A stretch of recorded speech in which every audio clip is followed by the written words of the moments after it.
వాళ్ళు అన్నారు అంటే స్వార్థమైపోలే. అందువల్ల ఈ భాషలో వయ్యత్తు వాడు వీరహాళ్ళు అన్నారు.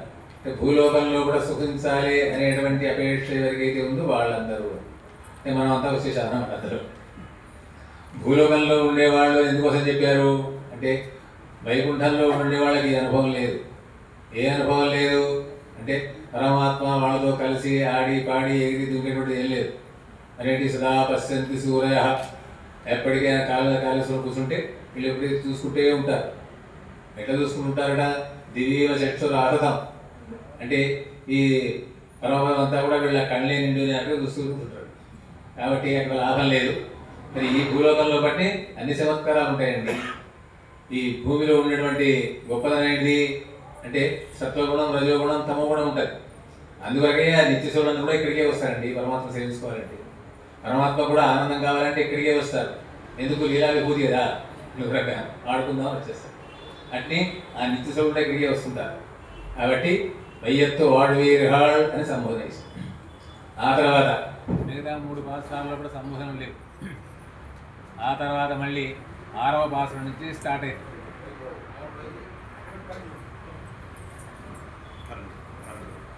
ఉళ్ళుం శిలంబినహాన్ కుళ్ళరయన్ కోయిలల్ అనేటువంటి మనం ఇందులో గమనించవలసింది ఏంటి అంటే ఒక ప్రధానమైన విషయం, ఈ గోదాదేవి మనం భగవంతుడిని ఎట్లా ఆశ్రయించాలి అనేటువంటి పద్ధతిని నేర్పుతుంది. భగవంతుడిని ఆశ్రయించాలి అంటే ఏం చేయాలి అంటే భగవద్బంధువులను దగ్గరగా ఉంచుకోవాలి. భగవద్బంధువులు అంటే ఏంటిది అంటే భగవంతుని మీద మిక్కిలి అపేక్ష గలవాడు. మనం ఆళ్వార్లు అంటాము, ఆచార్యులు అంటాం. అంటే ఆళ్వార్లు, ఆచార్యులు. ఆళ్వార్లు ఎంతమంది, ఆచార్యులు ఎంతమంది? ఆళ్వార్లు మనకు 10 మంది ఆళ్వార్లు. ఎవరి కాలం వరకు? ఆంధ్రాళ కాలం వరకు. పొయ్యార్ పుహత్తార్ పెయ్యార్ పుగழ்మడిసై అయ్యన్ అడుగు మారన్ సేరళర్ గోన్ తుయ్య భట్టనాథన్ అన్వర్ తాళు తోళి నర ప్రాణం నర కలియర్ 10 మంది మన వాళ్ళ మహానులు ఉపదేశంలో చెప్పారు. ఆ తర్వాత మనం గోదాదేవిని కూడా అందులో చేర్చుకొని, మధురకవి ఆడవాళ్ళు అందులో చేర్చుకొని 12 మందిని ఏర్పాటు చేసుకున్నాం.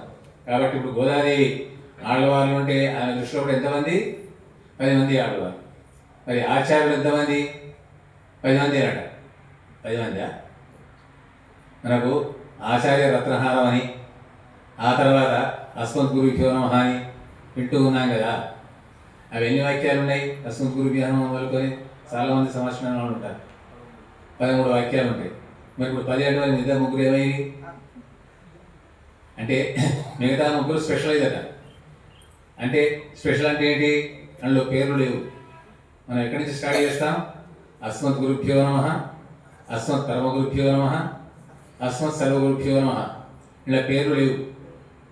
తర్వాత సంస్కృతంలో ఒక్కళ్ళను బోధించాలి అంటే ఏకవచనం. ఇద్దరిని బోధించేటువంటి పదాలు కూడా, క్రియాపదాలు కూడా ఉన్నాయి, ద్వివచనం. ఆ తర్వాత 3 మొదలుకొని ఎంతమంది అన్నా కానీ బహువచనం. గురుభ్య గురుణా గురుభ్యాం గురుభి గురవే గురుభ్యాం గురుభ్య గురోహ గురుభ్యాం గురుభ్య అని చెప్పి చతుర్థిలో పంచమిలో కూడా గురుభ్య వస్తుంది. అంటే బహువచనం. మనం తక్కువలో తక్కువ ఎంతమంది తీసుకుందాం? గురుభ్య అంటే తక్కువలో తక్కువ ఎంతమంది? 3. మళ్ళీ అట్నే అస్మత్ పరమ గురుభ్య మళ్ళీ ఎంతమంది? 3. అస్మత్ సర్వగురుభ్య 3. 9.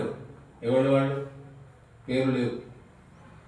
అందులో పోని మనకు సమాశ్రమం చేసిన గురువు గారు ఉన్నారనుకోండి, వారు ఒక్కరే కదా. వారిలో మైనస్ చేసేయండి. చేసేసి ఎంతమంది అవుతారు? 9లో నుంచి -1 అయితే 8. నమస్కారం చేస్తున్నాం. ఎవళ్ళ 8 గురువు? బహుశా మీ అందరి ఇళ్లలో కూడా ఆచార్య రత్నహారం అంటూ ఒకటి ఉంటుంది. దాంట్లో చూస్తే కుడి భాగం, ఎడమ భాగం. ఎడమ భాగంలో కొందరు ఉంటారు, కుడి భాగంలో కొంతమంది ఉంటారు. సెంటర్లో ఇప్పుడు మధ్యలో ఒకటినేమో భగవత్ రామానుజుల వారు ఉంటారు, పైన వారు ఉంటారు, రంగనాథుడు ఉంటాడు. ఆ తర్వాత ఏముంటుంది అంటే తిరుమంతరం వచ్చినటువంటి నరనారాయణులు ఉంటారు మధ్యలో. ఆ తర్వాత ద్వయమంతరం వచ్చినటువంటి లక్ష్మీనారాయణులు ఉంటారు. ఆ తర్వాత చరమ శ్లోకం వచ్చినటువంటి కృష్ణార్జునులు ఉంటారు. ఈ 3 ఎందుకోసం ఉన్నారు అంటే 3 మంత్రాలండి. 3 మంత్రాలు తానే చెప్పుకున్నాడు. పరమాత్మని 3 మంత్రాలు చెప్పుకున్నాడు. ఎవరు వింటారండి? ఎవడ వాళ్ళు ఎవడ మనసు వాళ్ళు చెప్పుకోవచ్చు. అందుకొరక తానే శిష్యనుమాయ తానే ఆచార్యనుమాయ నిన్న తిరుమంత్రத்தை வெளியிட்டருளினான் అని తానే రెండుగా అయిపోయి తానే శిష్యుడయ్యి తానే గురువయ్యి తిరుమంత్రం చెప్పారు బద్రికాశ్రమంలో కూడా. ఆ తర్వాత ఒకవేళ కనుక భార్య ప్రేమగా ఉండి భర్త మీద గౌరవం ఉండి ఇష్టం ఉందా లేకున్నా అని ఏమనుకుంటాడో ఆయన కానీ విందామని కూర్చుంటే భార్యకి చెప్పుకుంటారు. కాబట్టి రెండవ మంత్రాన్ని భార్యకి చెప్పుకున్నారు. ద్వయమంత్రాన్ని శ్రీమన్నారాయణ చరణం నంబర్ వచ్చి శ్రీమతి నారాయణ.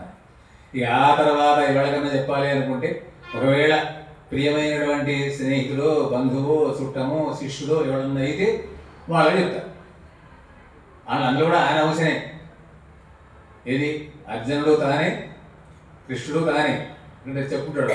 పాండవానాం ధనంజయ అంటాడు. కాబట్టి మళ్ళీ ధనంజయుని చెప్పుకున్నాడు. మూడవ మంత్రం సెంటర్ అయిపోయింది. మీది ఎవరు ఉంటారు అనుకున్నాం? రంగనాథుడు ఉన్నాడు. కింద సెంటర్లో ఎవరు ఉన్నారు? భగవద్ రామానుల ఉన్నారు. మరి ఇప్పుడు పక్కకు ఉన్నాడు అందరు ఎవరు అంటే భగవద్ రామానుల వారికి తిరుముడి సంబంధం. తిరుముడి సంబంధం అంటే కిరీటానికి సంబంధించి అంటే గురువులు ఆచార్య.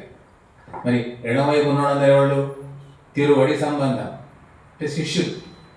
అంటే ఇప్పుడు రామాల మనకు అస్మద్ గురుభ్యో నమః, అస్మద్ పరమ గురుభ్యో నమః, అస్మద్ సర్వగురుభ్యో నమః అంటే ఎక్కడి నుంచి స్టార్ట్? మనకు సమాసం చేసిన గురువు నుంచి స్టార్ట్. మనకు సమాసం చేసిన వాళ్ళని ఒకళ్ళని తీసేస్తే 8 కావాలి. అయితే మొదటి దాంట్లో కూడా ఒకళ్ళు పోతే ఇంకిద్దరు ఉన్నారు. వాళ్ళు ఇద్దరే వాళ్ళు అంటే ఈ ఆచార్యత్వం అక్కడి నుంచి స్టార్ట్ అయింది. కాబట్టి రెండో వారు ఎవరికి నమస్కారం చేస్తున్నాం? మనం మనవాళ్ళ మహాములు చేస్తున్నాం. ఏడవ నుంచి పోతే లాస్ట్కు మనవాళ్ళ మహాములు ఉంటారు. దాని తర్వాత రంగనాథ్ ఉంటాడు. ఆ మనవాళ్ళ మహాముల గురువు గారు ఉంటారు. మళ్ళా కింద తిరువాయమడి పిళ్ళై అంట. అంటే మొదటి అస్మద్ గురుభ్యో నమః అంటే ముగ్గురు వాళ్ళు మన గురువు నుంచి స్టార్ట్ చేసుకుందాం. ఎక్కడి దాకా? ఆచార్యాణం అసౌ వసౌ ఆ భగవత కదా పరమాత్మ దాకా. అందువరకై మనకు సమాశ్రమం చేసిన గురువును మొదలుకొని అప్పుడు మనవాళ్ళ మహామునుడు వారి గురువు గారు ముగ్గురు అయిపోయారు. ఆ తర్వాత ఎవరు ఉన్నారు? మళ్ళా పిళ్ళలోకాచార్యుల వారు ఉన్నారు. ఆ తర్వాత వడక్కుత్తిరి పిళ్ళయ్య గారు ఉన్నారు. ఆ తర్వాత నంబిళ్ళయ్య గారు ఉన్నారు. అస్మత్ పరమ గురుభ్యో నమః అంటే వాళ్ళంతా వాళ్ళ గురువులు. వాళ్ళ ముగ్గురికి నమస్కారం అయిపోయింది. మళ్ళీ అస్మత్ సర్వగురుభ్యో నమః అన్నాం. మళ్ళా వాళ్ళ గురువులను చూసుకుందాం. ఏమంటారు అంటే నంజీయర్, భట్టర్, ఎంబార్. పోనీ ఇక్కడి నుంచి చూసుకుంటే ఎంబార్, భట్టర్, నంజీయర్, నంబిళ్ళై, వడక్కు పిళ్ళై, పిళ్ళై లోకాచార్యులు, తిరువాయమడి పిళ్ళై, మనవాళ్ళ మహాముడు. వెనుకకుండేటువంటి 8 వారికి నమస్కారం చేస్తున్నాం అన్నమాట. ఇదంతా కూడా ఏంటి అంటే శిష్య పరంపర. పరమాత్మ నుంచి చూస్తే రౌండ్ అక్కడి నుంచి చూస్తే ఏంటి అంటే ఆచార్య పరంపర. మరి మనవాళ్ళ మహాముడు తర్వాత వారి గురువు శిష్యుడు లేడా? ఉన్నాడు. ఎవరు ఆయన శిష్యుడు? రంగనాథేనండి. అందరూ సెంటర్లో రంగనాథే ఉన్నాడు. మళ్ళీ రంగనాథుని శిష్యుడు లక్ష్మీదేవి. లక్ష్మీదేవి శిష్యుడు విశ్వక్సేనుడు. విశ్వక్సేన శిష్యుడు ఇట్లా. అందువరకు అట్ని చూసుకుంటూ వస్తే ఇట్లా ఇంకొక రౌండ్ అందరికీ ఆగిపోయింది. ఆచార్య రత్నహారంలో కూడా అక్కడికే ఎందుకు ఆగిపోయిందంటే రౌండ్ అండి, రత్నహారం కదా.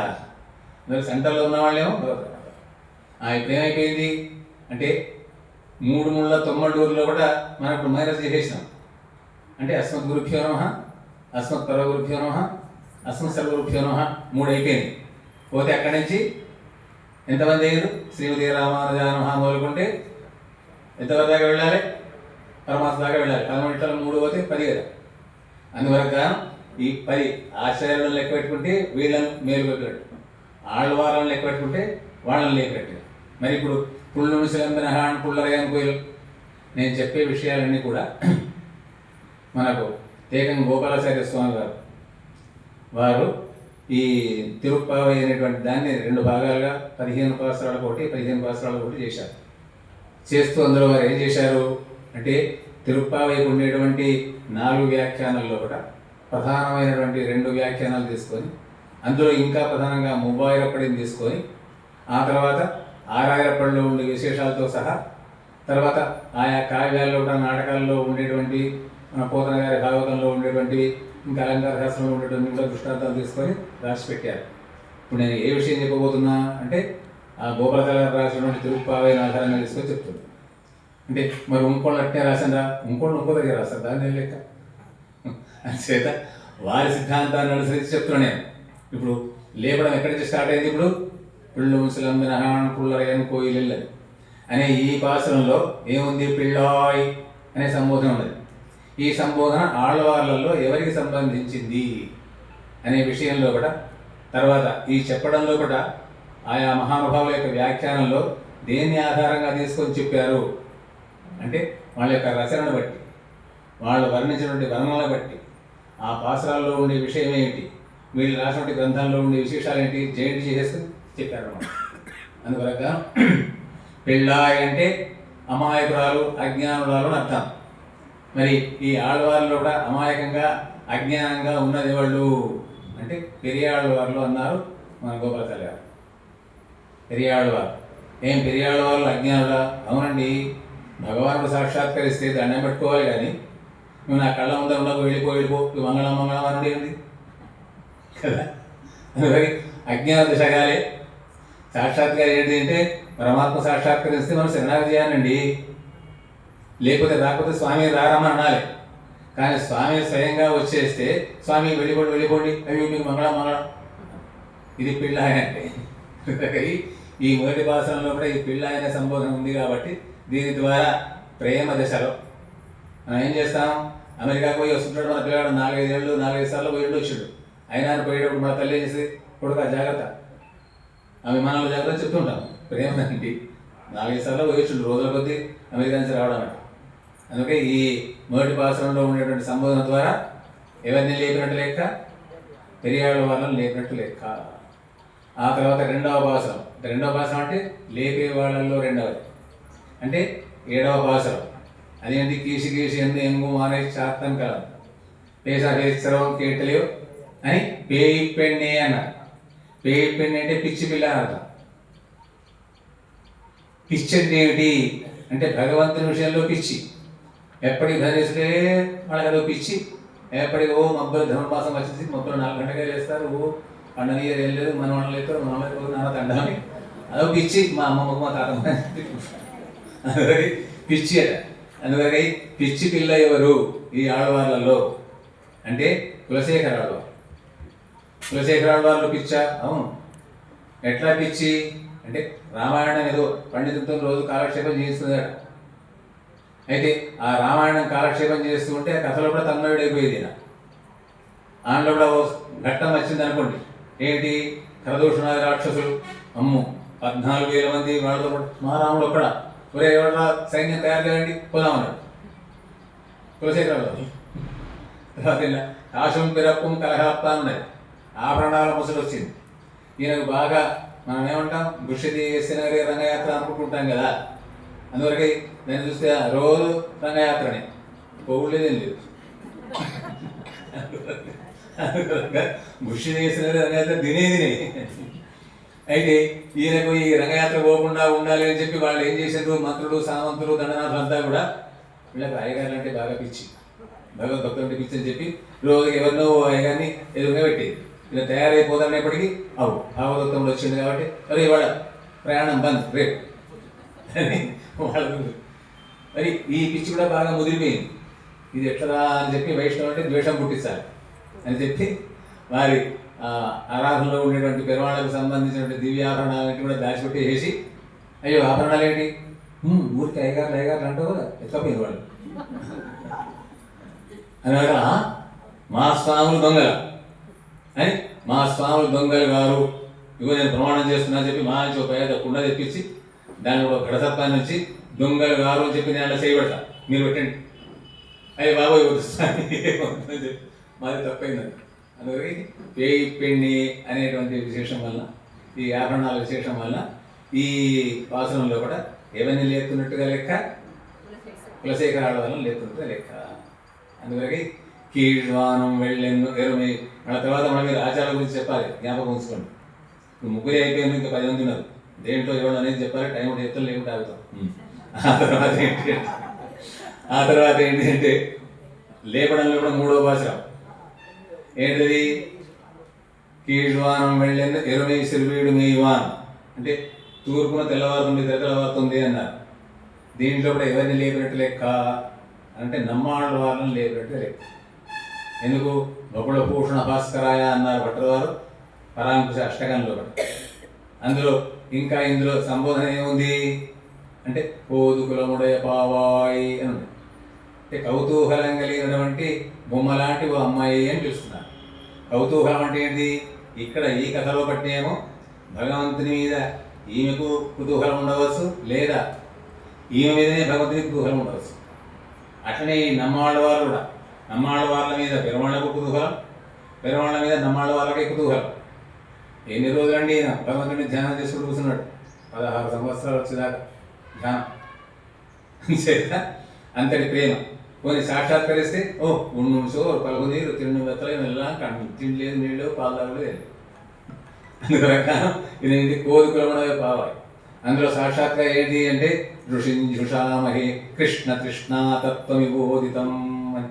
కృష్ణ తృష్ణాతత్వం అపేక్ష కోరికనండి కోదుకులమడే భాగం. అందుకని ఆయనగా ఉద్భవించాడు అని చెప్పి ఈ విశేషణాల ద్వారా ఈ కీழ்వానం వెళ్ళెను అనేటువంటి పాసనంలో కూడా ఎవరిని లేపినట్టుగా లెక్క? నమ్మాడు వాళ్ళను మేలుకొల్పినట్టుగా లెక్క. ఆ తర్వాత తూమణి మాడత్తు శత్వం విళక్కిరియా. సాధారణంగా ఈ తిరుప్పావై మనకు ఆమె గురించినటువంటి ప్రార్థనలో పోదైతమిడు ఐందు మర్యాద మానిడు దైవయ్యం శివపదం వంగు అంటారు.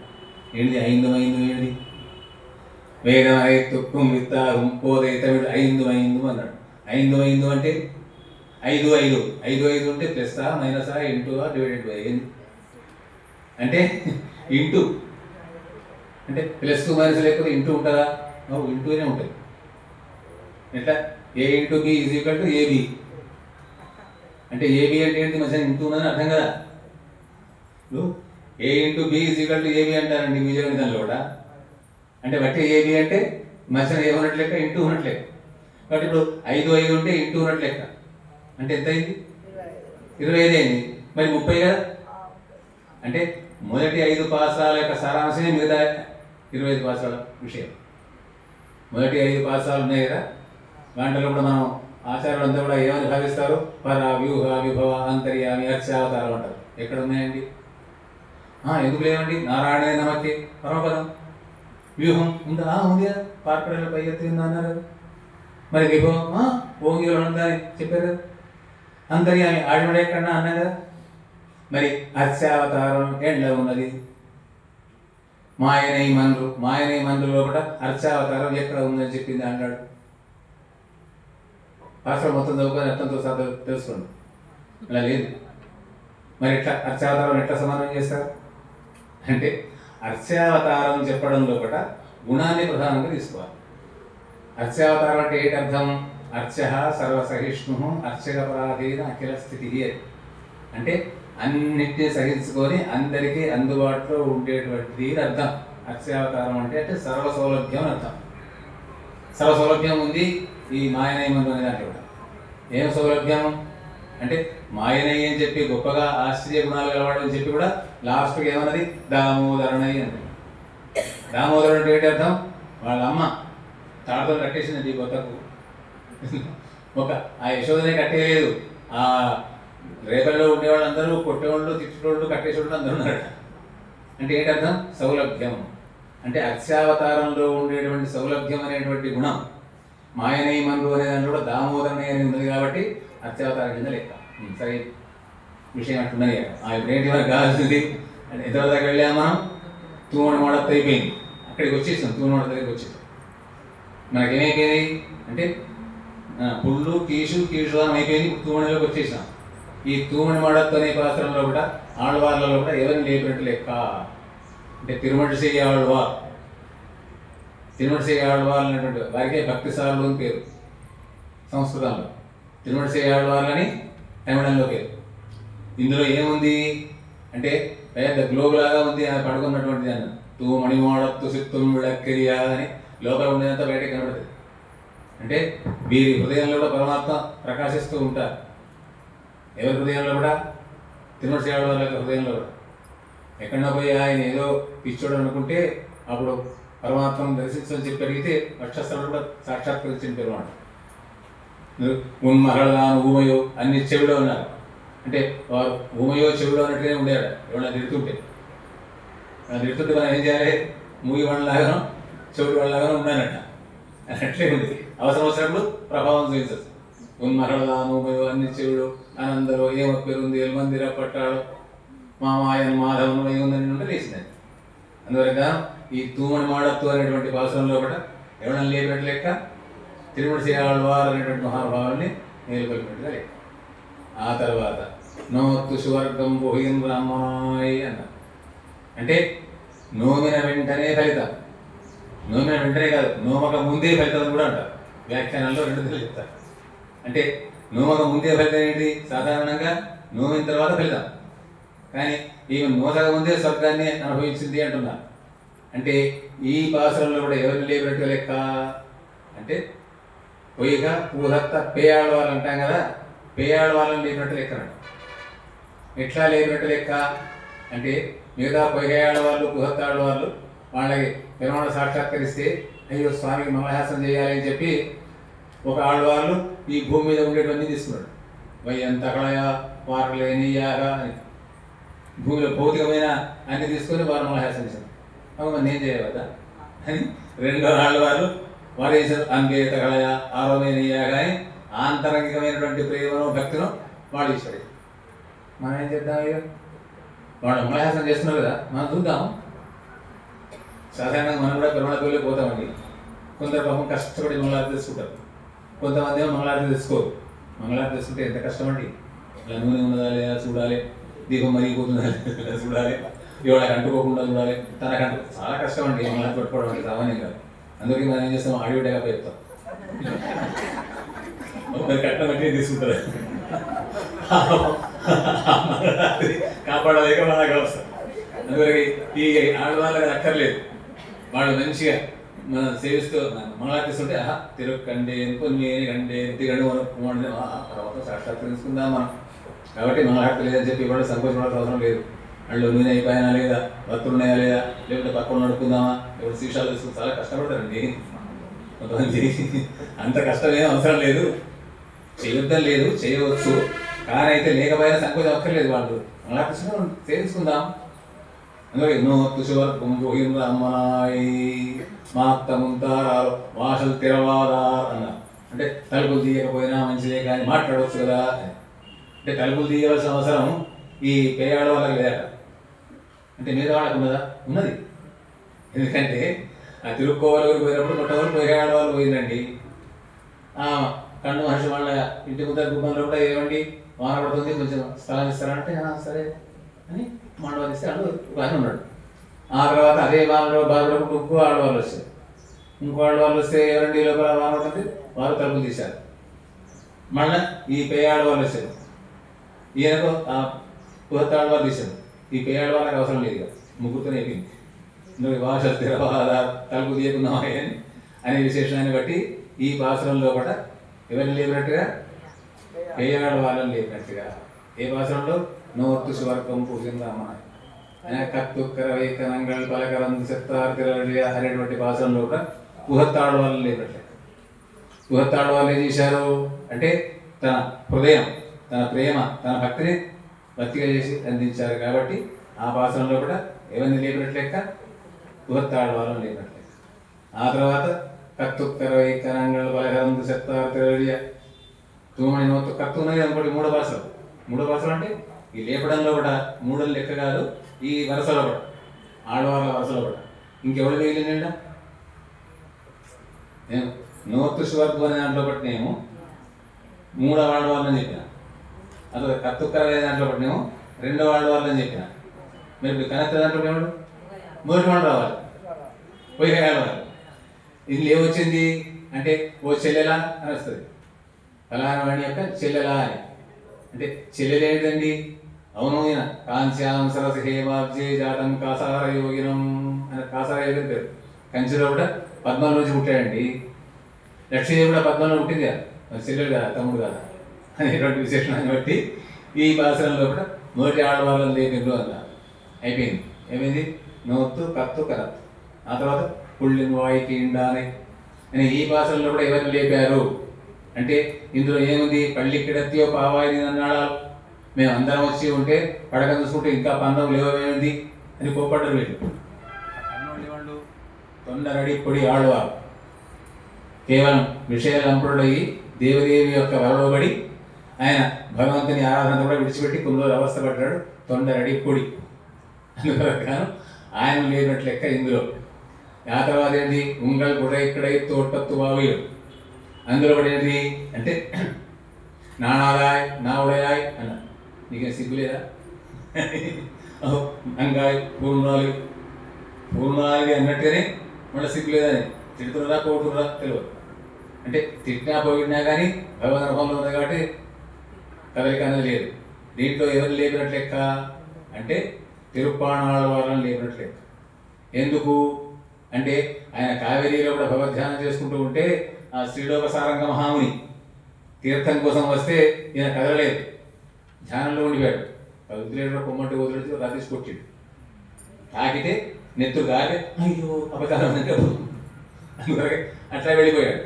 మరి అంటే దీన్ని బట్టి ఏంటి భగవద్గుణాలు ఆయన సంపూర్ణంగా అనుభవిస్తూ ఉన్నాడు కాబట్టి గుణవంతురాలను లెక్క. మరి నానాదాయ అన్నారే సిగ్గులేదని అన్నారే అంటే అవును ఏంటి అంటే ఆ శ్రీలోక సారంగ మహాముని అని భుజాల మీద ఎక్కించుకొని వైష్ణవ విధుడిపోతున్నాడు. కనీసం నేను ఎవడను ఆయన ఎవడు ఆయన నేను కూడా ఏంటి ఎక్కడికి కొంచెం సిగ్గున్నానా ఏమీ లేదు వాళ్ళు కూర్చొని భగవద్ధ్యానం చేసుకుంటూ. కాబట్టి నానాదాయ నా ఉడయాయి అని నాగ యొక్క మహత్యం. ఏం నాగ యొక్క మహత్యం? అందరి ఆడవాళ్ళు కూడా చిన్న పుస్తకం రాసింది వీరు ఒకరే, 10 పాసురాలు, కానీ మొత్తం వేదాంత సారమంతా ఉంది. కాబట్టి చిన్న సమయంలో కూడా చిన్న వాక్యంలో కూడా పెద్ద అర్థాన్ని ఇవ్వచ్చు కదా నా ఉడయాయి అని. ఈ భాషల్లో కూడా ఎవరు లేపినట్టు లెక్క తిరుప్పణాల వరం లేపినట్టు. ఇంకెవరు మిగిలిందిగా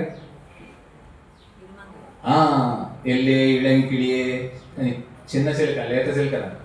చిలక ఏం చేస్తుంది అంటే పలికిన పలుకును పలుకుతుంది. అందువల్ల మీరు ఏం చేసిండ్రు అంటే సాక్షాత్గా పరమాత్మ యొక్క అనుభవం ఏదంటే దాన్నే మాట్లాడుకుంటూ వచ్చారు. అందులో దీంట్లో ఏమొస్తుంది అంటే లాస్ట్కి వస్తే వల్లానే కొన్నానే మాత్తారే మాత్రలిక్క వల్లానే అన్నారు.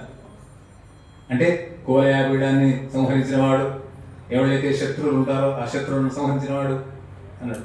శత్రువులను సంహరించలేదా తిరుమయాడు? డబ్బు కట్టరా అంటే వాళ్ళకి ఇద్దరు పోయింది.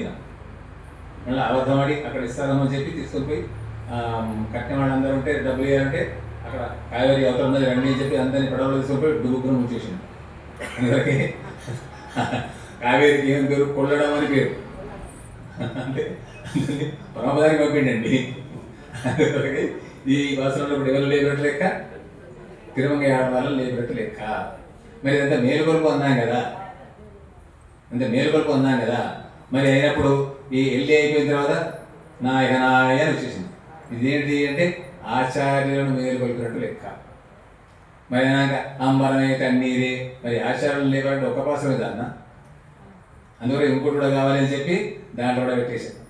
అయిపోయినాక మరి పెరుమాళ దగ్గరికి వెళ్ళాలంటే సరే ఆచార్యులు వాళ్ళు వచ్చిండ్రు. ఆ తర్వాత ఆచార్యులు ముందర ఉంచుకున్నాం. మరి లక్ష్మీదేవి పురుషకారం ఉండవద్దా? అందువరకు అప్పుడు ముందు కుత్తు ముప్పత్తు ఈ 3 పాసాలతోనే అమ్మవారిని లేపేసింది. అయిపోయినాక ఇప్పుడు పెరుమాళ దగ్గరికి వెళ్ళాలి కాబట్టి ముందు కుత్తు ముప్పత్తు ఇవి అయిపోయినాక మిగతా 3 ఏత అంగణం మారి ఆయన ఎవలకు పరమాత్మకు. అట్లా ఈ నప్పిన విరాటి కానీ లక్ష్మి కానీ ఎవరు లేరు. ఈ 3 పాసాల్లో కూడా ఓ పాసంలో కూడా ఈమె ఉంటుంది, ఇంకో పాసంలో కూడా ఆయన ఉంటాడు, ఇంకో పాసంలో కూడా ఇద్దరు ఉంటారు. ఏది లక్ష్మీదేవిని చెప్పేటప్పుడు. కానీ ఈ 3 అయిపోయినాక మిగతా అన్నీ స్పెషల్ ఆయన. కాబట్టి ఎక్కడి దాకా పోయినాం మనం? మారి దాకా పోయినాం. లేచిండు ఆయన. లేచినాక సింహాసనం మీదకి వచ్చినాక మంగళం మంగళాసనం చేసాం. అన్ని విలువలు అయిపోయింది. అయినాక ఆయన ఉండే గొప్పదనం ఉరక్తి మహనాయ పిరందు ఊరిని వెళ్ళని చెప్పి ఆహా నిజంగా కన్న తల్లి ఎంత గొప్పది, పెంచిన తల్లి అంతకన్నా ఎంత గొప్పది అని చెప్పి అవతార రహస్యాన్ని ఆయన గొప్పదనాన్ని ఉరక్తి మహానాయ. అయినాక మరి ఈ వ్రతానికి కోసం గాను అందరి గోపవృద్ధులకు ఏదో ఉపకరణాలు అడిగినట్టుండొద్దా? అందరికి మాలే మణివన్న అని చెప్పి ఏం కావాలి, ఓ తప్పెట కావాలి, ఏదో శంఖం కావాలి, ఏదో దీపం కావాలి, అవి కావాలి అని ఇవన్నీ కూడా అడిగింది.